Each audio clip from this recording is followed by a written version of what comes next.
This is Obsidian ASMR.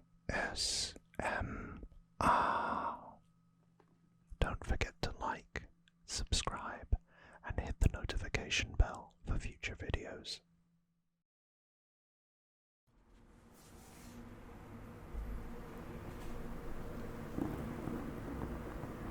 Hey, and welcome back to another Obsidian ASMR.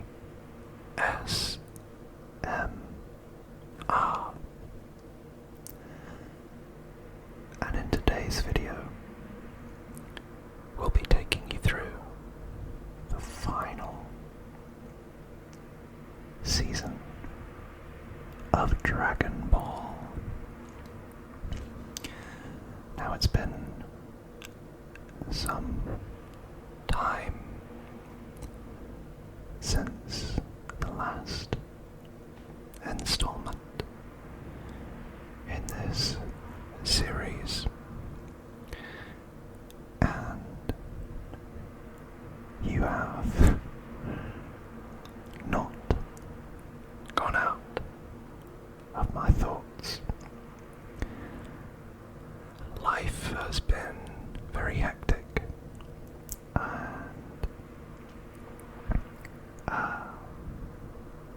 yeah, we've got lots going on. But my wife has given me a gentle prod, a nudge, to keep this in the forefront of my mind. And I think you should all give her a big round of applause in the comment section down below.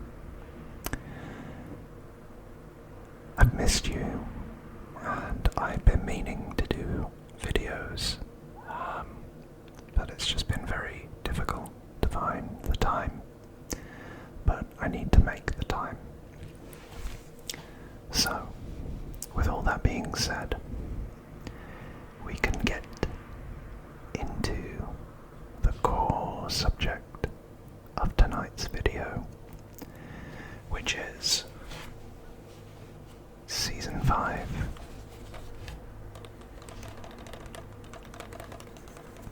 With a now young adult Goku, a more familiar Goku, as we take a look at the final 31 episodes of the original Dragon Ball series. And as it says on the back, witness the thrilling conclusion to the adventure of a lifetime. In the aftermath of his epic battle with Piccolo, the Demon King, Goku embarks on an electrifying quest to rescue his fallen friends from the realm of the dead. His perilous journey will take him to the heights of Korin Tower and beyond, as he searches for Kami, a mystical being with the power to resurrect Shenron and restore the magic of the 7 Dragon Balls. But even if Goku succeeds in raising the dead, there's no guarantee he'll live long enough to enjoy a reunion with his slain comrades. The World Martial Arts Tournament is just around the corner, and an eerily familiar foe known only as Junior wants to teach Goku the true meaning of pain. To survive the tournament and finally earn the title of the world's greatest martial artist, Goku must train his mind as well as his body to complete his amazing transformation from a bushy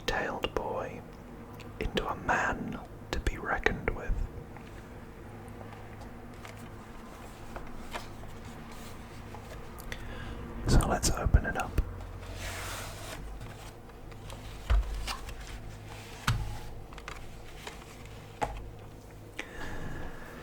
Here is the beautiful presentation of the box with 1, 2, 3, 4, and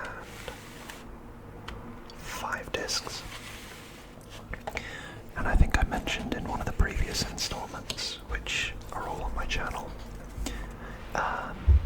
that some of these came with the manuals, these kind of episode guides, pamphlets, and I think 3 of the 5 didn't come with them, and this was one of them. But I happened to find somebody who's selling these on eBay, which is like a very, very rare occurrence, I guess. So I snapped them up. I'd actually been looking for these for probably about a decade. So the saying is true, all good things come to those who wait.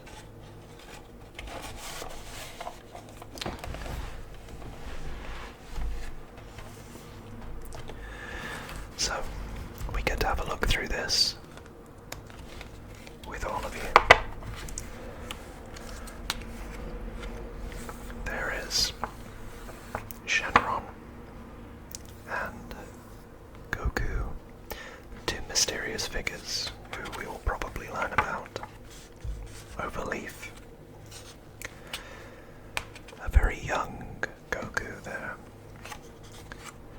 And here is the fabled Kami, which in Japanese literally translates to God, as well as Mr. Popo, who is a bit of a controversial character in the current climate, obviously because of his character design. And I will say that this series aired in the late 1980s in Japan, so apologies for the outdated cultural references in here. But yeah, I know that they've started to recolor Mr. Popo, or when he does appear, or have completely sidelined him as a character now in Dragon Ball Super, and that's probably for the best. We've also got Goku's father-in-law, the Ox King, and Chi-Chi, Tien Shinhan, now reformed from his previous crane school antics, as well as the lovable China doll, that is Chaozu. And then we've got some familiar and less familiar faces. We've got the mysterious hero,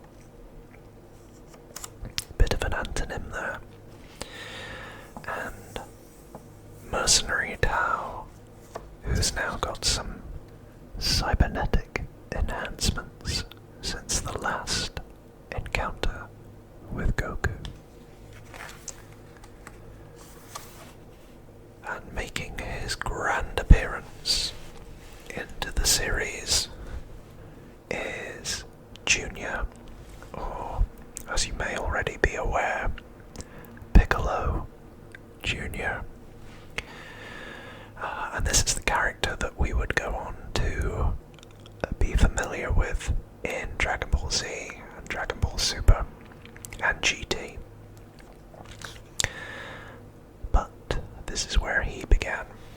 So it's a bit of a voyage of discovery for those that may not know Piccolo's origin, or Piccolo Jr.'s origin story. And we also have those lovable rogues, the Pilaf gang, with Emperor Pilaf, Mai, and Shu, as well as Anin, who I don't really remember too much, but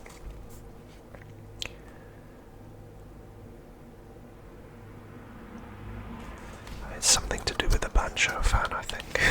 We'll find out.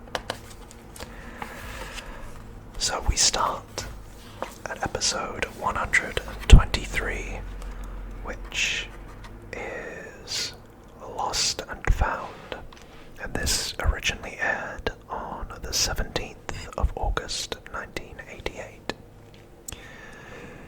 Tien retrieves Goku's power pole as Bulma and Yamcha sweep, launch, and scan the palace.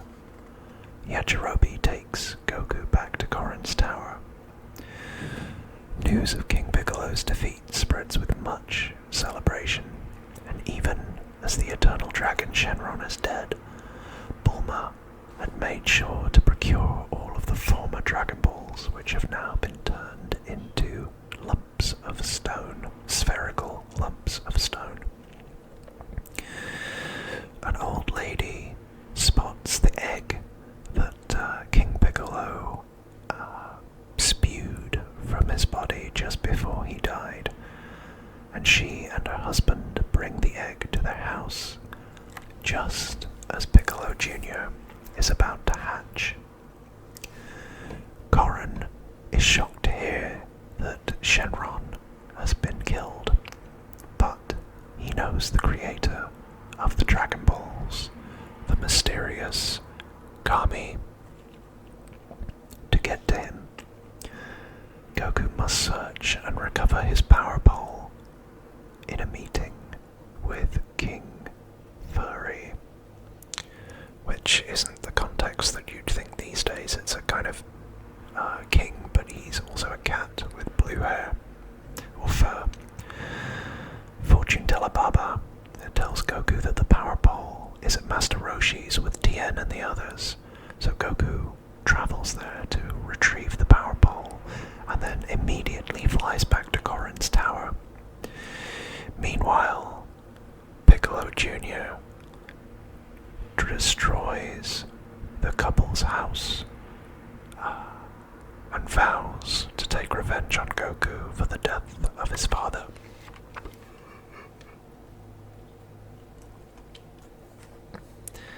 Episode 124 is titled Temple Above the Clouds and originally aired on the 24th of August 1988. Goku learns from Korin that he needs to extend the power pole from the top of Korin's tower to reach the temple above. Once there, he must battle a person by the name of Mr. Popo in order to prove his worthiness and obtain an audience with the mysterious Kami. The placid Mr. Popo proves to be a lot stronger than he appears. Meanwhile, back on the ground, Kame House gets flooded with reporters looking for Goku after it's discovered that he is the one who defeated King Piccolo. Episode 125. Earth's Guardian emerges, aired on the 31st of August 1988. Mr. Popo finally agrees to train Goku after seeing his potential. At the same time, Tien Shinhan vows to train hard to beat Goku in the next martial arts tournament.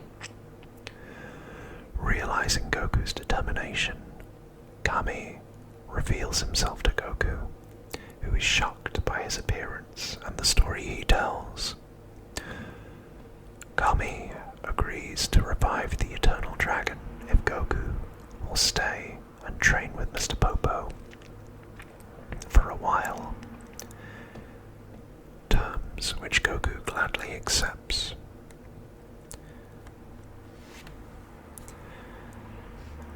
Episode 126. The Eternal Dragon is Resurrected. Originally aired on the 14th of September 1988. Kami revives Shenron, the Eternal Dragon.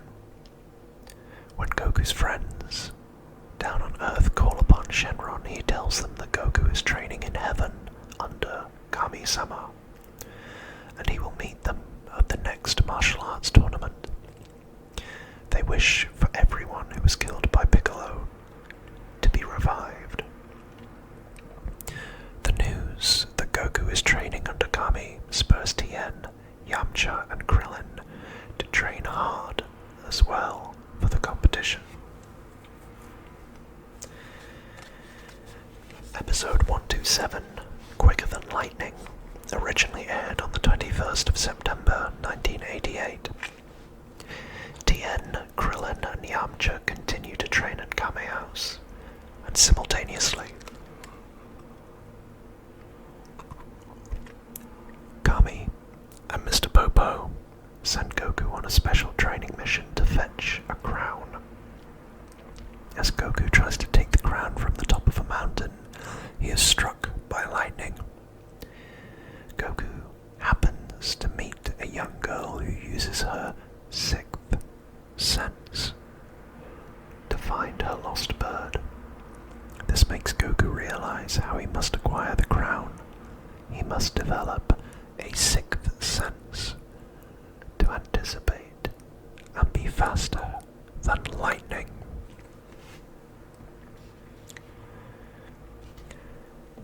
Episode 128, Secret of the Woods, originally aired on the 28th of September 1988.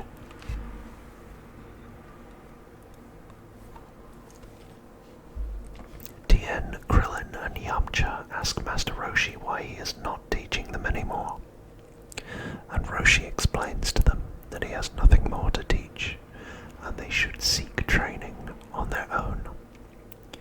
Meanwhile, Mr. Popo sends Goku to a forest in search of someone who can train his mind. Goku meets a large family that lives in a cabin, and the grandfather of the family, a simple fisherman, turns out to be able to teach Goku more than he expected.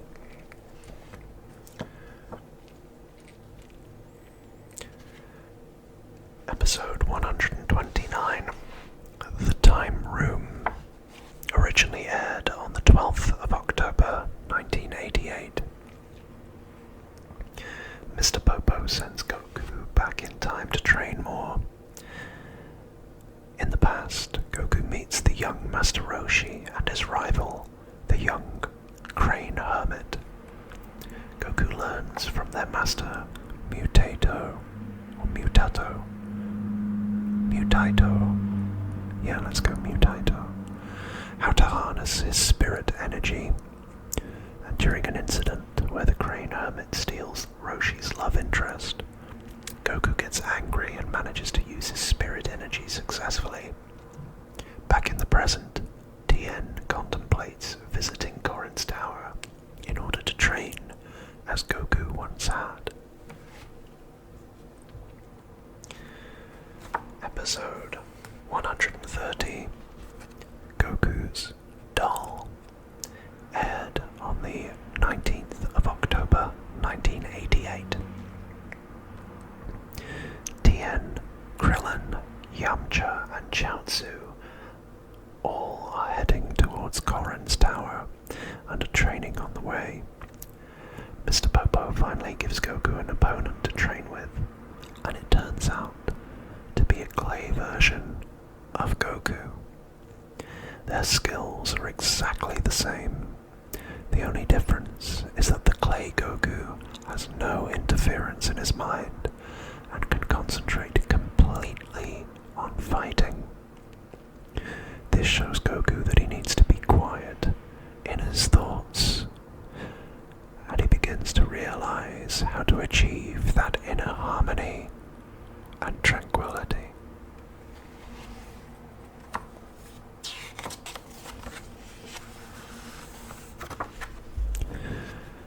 Episode 131, Walking Their Own Ways, originally aired on the 26th of October 1988.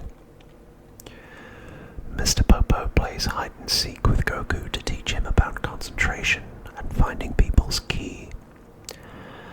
Meanwhile, Tien, Krillin, Yamcha and Chaozu continue their search for Corrin's tower.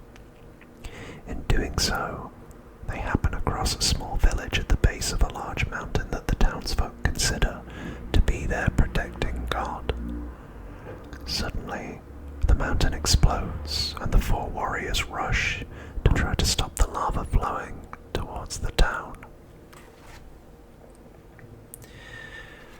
Episode 132, Hotter Than Magma, or Lava, originally aired on the 2nd of November in 1988.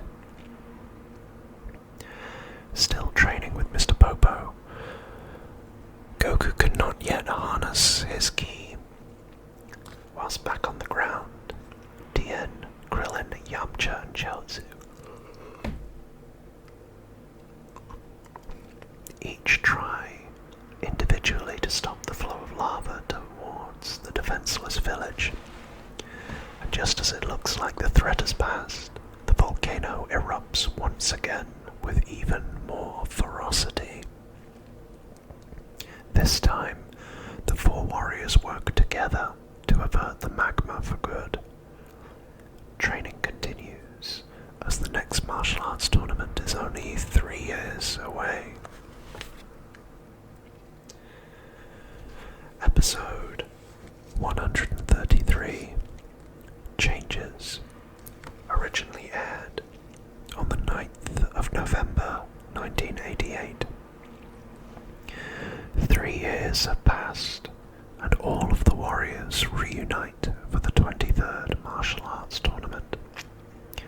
Goku, Tien, Krillin, Yamcha, and Chaozu have all been training for the last 3 years, resulting in drastic physical changes and improvement in their martial arts skills. However, on the first day of the preliminary rounds, the warriors are encouraged by an old nemesis.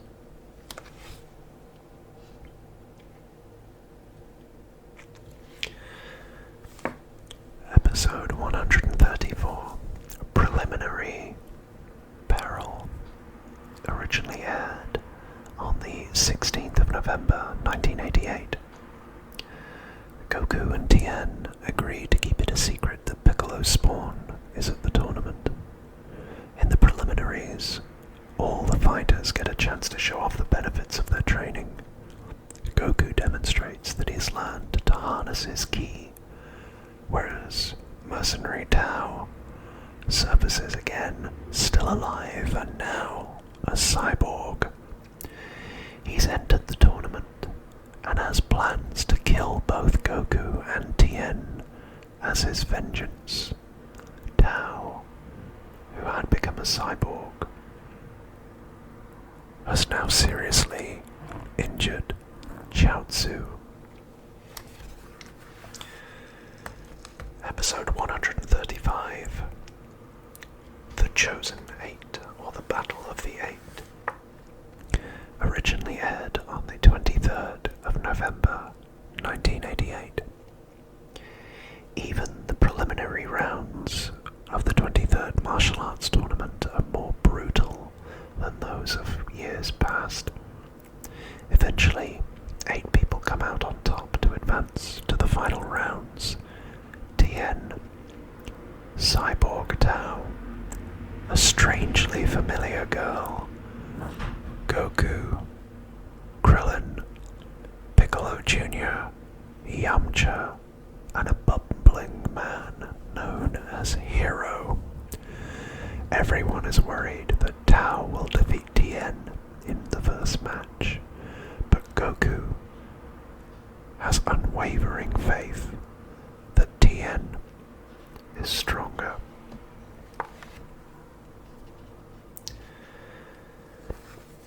Episode 136, Tien Shinhan vs. Mercenary Tao, originally aired on the 30th of November 1988.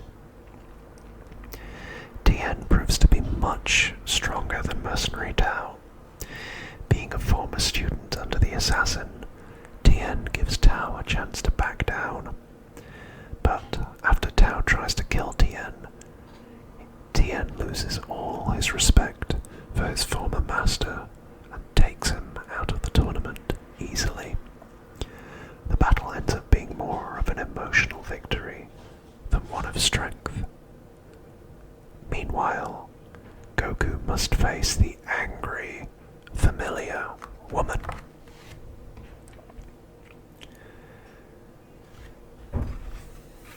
Episode 137, Anonymous Proposal, aired originally on the 7th of December 1988. Goku's female opponent, proves to be a worthy contender, fueled by her anger at Goku. She says she will tell Goku who she is if he defeats her, which he does easily. It turns out she is none other than Chi-Chi, the daughter of the Ox King. There she is. And the girl who Goku promised he would marry many years ago. Though Goku did not understand what a bride was when the two were first betrothed, after the match, he asks Chi-Chi to marry him, and she agrees delightedly. Hell hath no fury like a woman scorned. Goku warns Krillin to be careful of his opponent in the next match, realizing that Krillin is indeed strong. Piccolo Jr, or Junior as he is going by, agrees to show his true strength. Episode 138, The Mysterious Hero, originally aired on the 14th of December 1988. As a final act of desperation, Krillin unleashes a powerful Kamehameha upon Junior, or Piccolo Jr, who is unaffected. After getting what Piccolo thought was a fatal blow, Krillin surrenders. Everyone realizes he still did very well to hold his own in the context. In the next match, Yamcha does not take his seemingly foolish opponent, Hero, seriously. However, Hero decides to battle Yamcha with his real power, exhibiting strength that surprises everyone.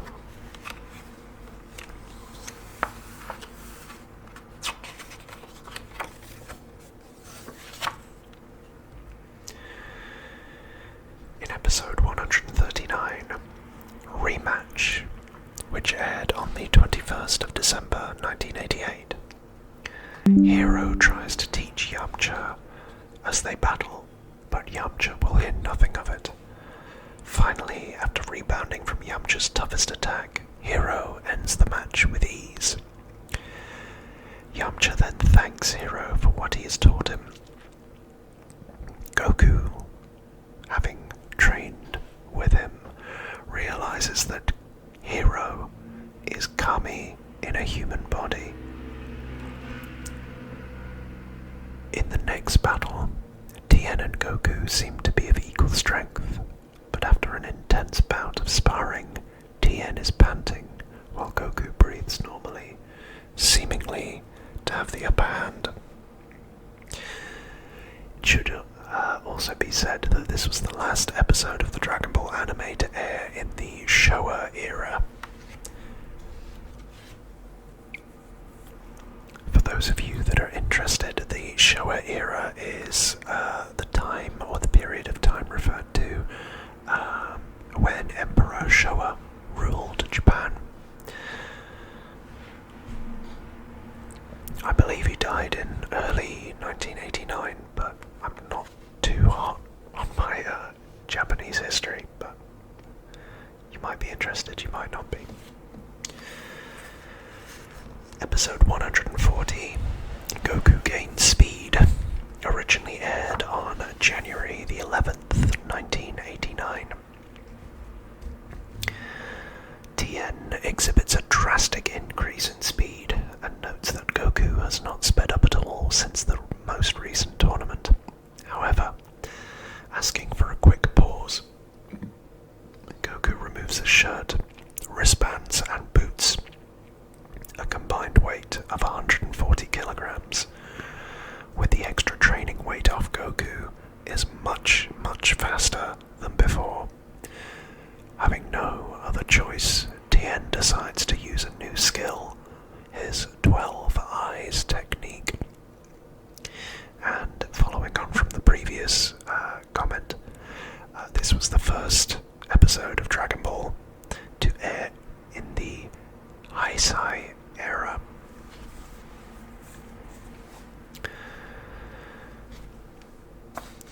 Episode 141, The Four Faces of Tien, originally aired on the 18th of January 1989. Tien splits his body into 4 separate Tiens with a total of 12 eyes. Goku gets knocked down by their first attack, but used the opportunity to find the 2 weaknesses in this skill. The 12 eyes are too sensitive, and each Tien is only a fourth as strong as the actual Tien. So Goku uses Tien's own Daioken technique against him to blind the 12 eyes, otherwise known as Solar Flare. Shortly after, Goku knocks all 4 Tiens out of the ring for the victory, to everybody's surprise. Episode 142, Kami vs. Piccolo, originally aired on the 25th of January 1989. Finally, Kami gets to battle his evil half. So, the story that was referred to earlier in, I think it was episode 125, relates to Kami's backstory, that in order to become the Guardian of the Earth, he had to expel all of his evil or impure thoughts and feelings from his body, so that he would become benevolent. And in order to do that, he effectively split himself in 2, with the good half remaining as Kami and becoming the Guardian of the Earth, whereas the evil half, or supposedly evil half, became the person known as Demon King Piccolo, which is why the 2 of them have such a striking resemblance. At the time, there was no reference or understanding that Kami was in fact an alien, or a Namekian from the planet Namek. But it should be noted that he was very young when he arrived to take on, or to Earth, and subsequently take on the role of Guardian. So I think he didn't have any memories of his homeworld, or that's the explanation. There's a little bit of retconning there, but you know, just so you know the backstory. Anyway, episode 142. Finally, Kami battles his evil half. He tells Goku that he must vanquish Piccolo Jr. because he knows that Goku, knowing that if Piccolo Jr. dies, Kami would also die, would not have the heart to kill Piccolo Jr. Kami uses the Mafuba technique, or the evil containment wave technique, to seal Piccolo Jr. in a Denshi jar, just like what happened centuries earlier. However, Piccolo Jr. counters the attack, sealing Kami in the Denshi jar instead. Before he is sealed, Kami separates from the human body he had inhabited and implores Goku to destroy Piccolo Jr. at any cost. So the battle is set. In episode 1 143, Battle for the Future, which aired on the 1st of February 1989. Piccolo Jr. confronts the team after defeating Hero, who has returned to being an ordinary human. Goku demands Piccolo Jr. gives him the Denshi jar containing Kami, and in response, Piccolo Jr. swallows the jar whole. Goku explains to the others that Hero was Kami in a human body, and that Kami and Piccolo are the same person, split into two separate entities, good and evil. Goku also tells the others that Junior is Piccolo's identical son, and is essentially a reincarnation of Piccolo.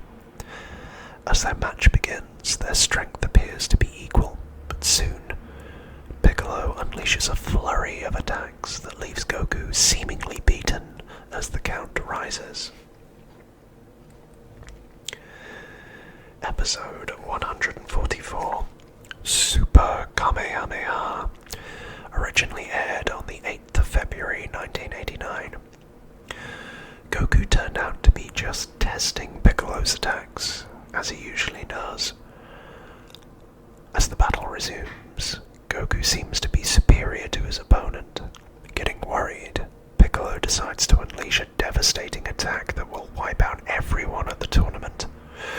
Krillin reminds Goku that even if Kami dies in the course of destroying Piccolo, they always have the Dragon Balls to revive him. Realizing this, Goku combats Piccolo's blast with his most powerful Kamehameha. That doesn't really make sense if I remember it correctly, although I don't know whether the canon had been established at that point that Kami is the creator of the Dragon Balls and they get some of his power from, or they derive their power from his. So if he dies, they disappear. It's my understanding. But maybe that wasn't in the lore at this point. Episode 145, Junior No More. It aired originally on the 15th of February 1989. Piccolo reveals to everyone that he is in fact the reincarnation of King Piccolo. Upon hearing this, all of the spectators rush from the arena, leaving only Goku and his friends. Though this works to Goku's advantage, as he no longer has to worry about innocent bystanders getting hurt. Piccolo then concentrates his energy to turn into a giant form of himself. Even though he is considerably larger, Goku still has no problem battling him. However, he says that if Piccolo were to be any bigger, he would be in trouble. Of course, Piccolo does just that, becoming gargantuan. Episode 146, Goku's Trap, originally aired on the 22nd of February 1989. As soon as Piccolo increases his size again, Goku jumps down his throat to retrieve the swallowed Denshi jar, saving Kami. Realizing he was tricked, Piccolo returns to his normal size. As they continue battling, Kami jumps in to protect Goku from a punch. Goku says he wants to fight alone and allows Piccolo to redo the punch.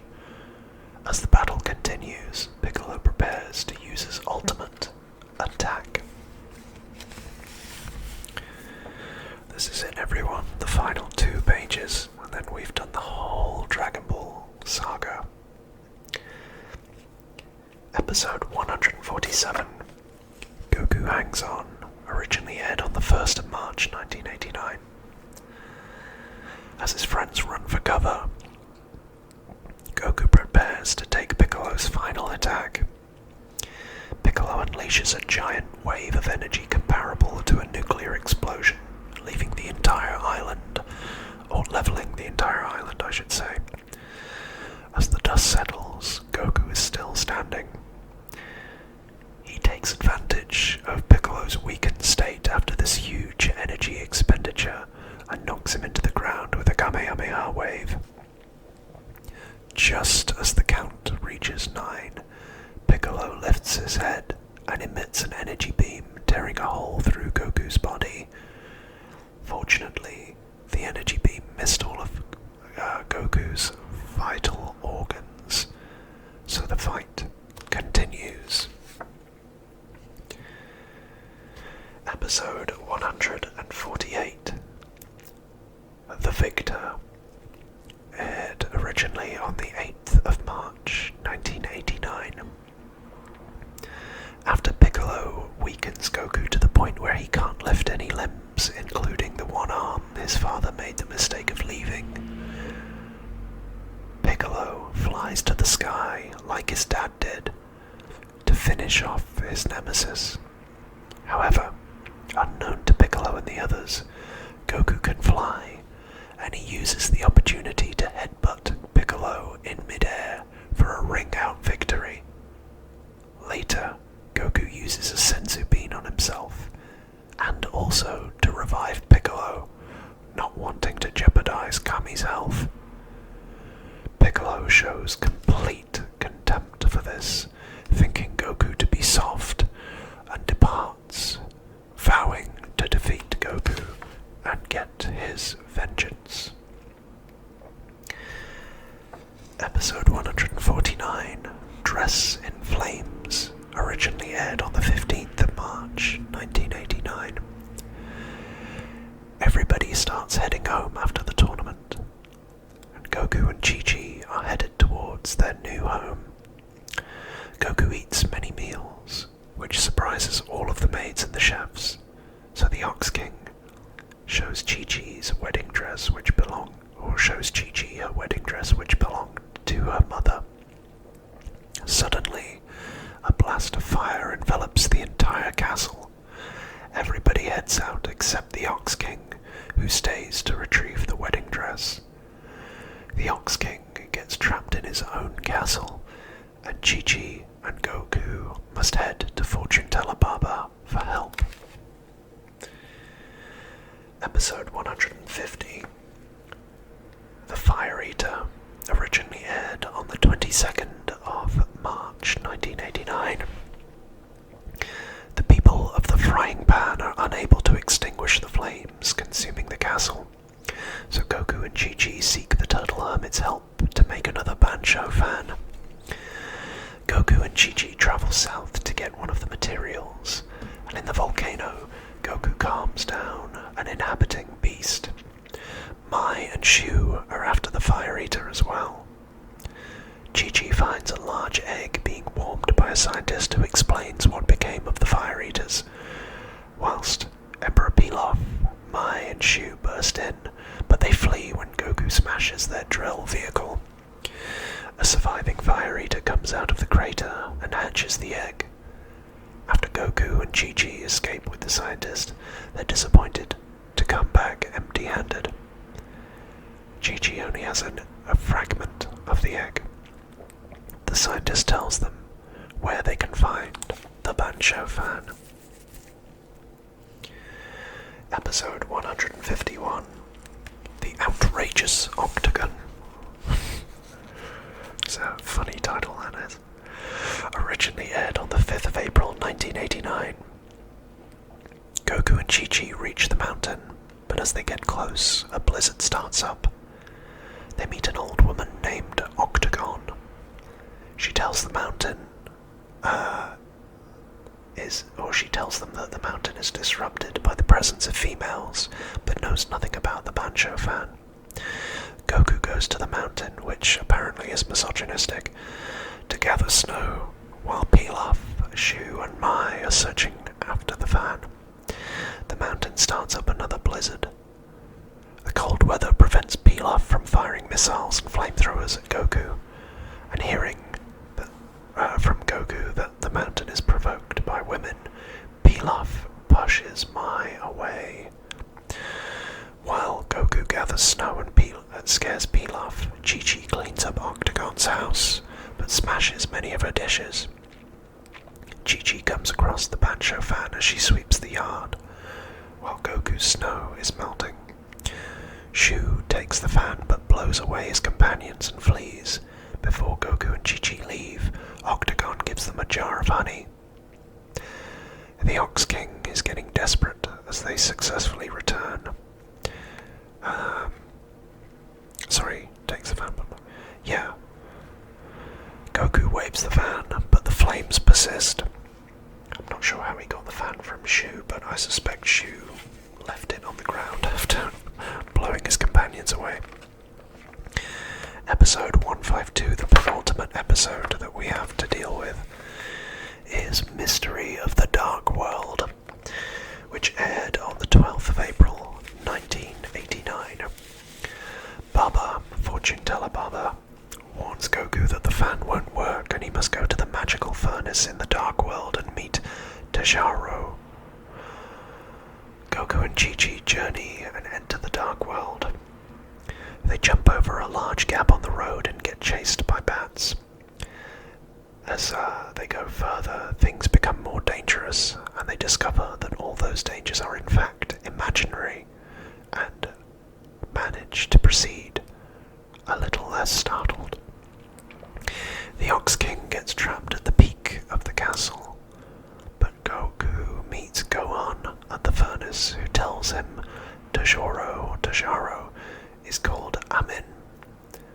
Goku wants to put out the furnace, which Gohan and Amin object to. That's Grandpa Gohan, by the way. And finally, the aptly titled episode 153, The End, The Beginning, originally aired on the 19th of April, 1989. Gohan and Amin won't let Goku turn the furnace off for the simple reason that spirits wouldn't have access to their afterlife, especially evil spirits. Instead of helping Goku, Amin resorts to fighting him. Amin formulates a plan after seeing Goku as the Bancho fan, and luckily, Chi-Chi has both vital requirements on her. With the aid of the Bancho fan and Amin lifting the pot, Goku descends into the furnace and manages to seal the hole, barely making it out alive. The flames at the castle have died down, and the Ox King has survived and kept the wedding dress intact, allowing Goku and Chi-Chi to proceed with their wedding. And the rest, as we know, continues in Dragon Ball Z, with the addition of a new Gohan to their little family. That leads us very much to the end of our journey through Dragon Ball and the Dragon Ball universe. Thank you so much to all of you that have followed and listened and watched each and every one of the videos in this series. Apologies again that the last installment took a little while to reach your phones or screens or tablets. I'll repeat again. Dragon Ball is one of my childhood favourite series, and as I grow older and slightly greyer, it still persists with a very special place in my heart. The series to me was all about growth and defiance in the face of adversity, a willingness to never give up, and I hope that that's the lasting message that you get from the series, to never give up, and to use another very tired phrase these days, which is trust the process. Allow yourself the time to improve and to go on the journey that will allow you to reach and complete, hopefully, all of your dreams and aspirations. Speaking of dreams, I hope that you're at this point all softly dreaming. But if you're not, I hope that this has at least given you a modicum of relaxation and allowed you to escape those daily struggles and strifes that we all have. Don't worry, you're not alone. And whatever the problem is, as sure as the sun rises and sets, problems will come and they will go. But we're all better than those problems, aren't we? Again, I know I say it a lot, but thank you all for your patience with my very haphazard recording and upload schedule at the minute. I need to do better. But it's been very busy. So, my deepest apologies and a big hello to the 120 new subscribers that have joined in the last couple of months. I see you and I'm thankful that you've chosen to join, and hopefully we can keep growing as a community in the coming months and years. And I'm glad that you all get a sense of calm, relaxation, and belonging here. It means a lot to me that these videos can help. I've started to ramble a bit now. You can tell I'm probably a little bit out of practice. So, if you liked what you listened or you watched today, or this evening, or whenever, why not hit the like button? Drop a comment below about what you would want to see next. I'm very, very open to ideas. And if you would be so kind, subscribe and help these videos reach other people that might need them. Otherwise, as always, thank you so much for choosing to spend your time with me. I've been Obsidian. This is Obsidian ASMR. And until next time, take care of yourselves and each other. Goodbye for now, everyone.